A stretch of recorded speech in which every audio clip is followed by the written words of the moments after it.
याद रखो, फकीरी में फकीरी करना कोई कमाल नहीं, करनी पड़ती है, मजबूरी होती है।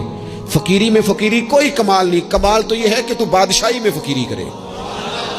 तेरे पास लाखों पड़े हों पर तेरा मिजाज फकीराना हो, करोड़ों अरबों तू खर्च करने की ताकत रखता हो, लेकिन तू कहे नहीं मैं मिजाज फकीर। सलाम उस पर के जिसने बादशाही में फकीरी की, सलाम उस पर के जिसने बेकसों की दस्तगीरी की, सलाम उस पर के जिसने बादशाही में फकीरी की।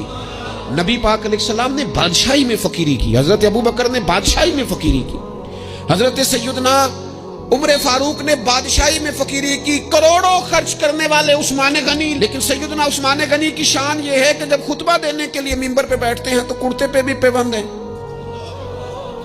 और उनकी तहमत पर भी पैबंद हैं और उनकी पगड़ी भी पुरानी है। तो लोगों ने कहा ये क्या है? तो कहा ये वही है जो हमें मदीने वाले रसूल ने सिखाया है।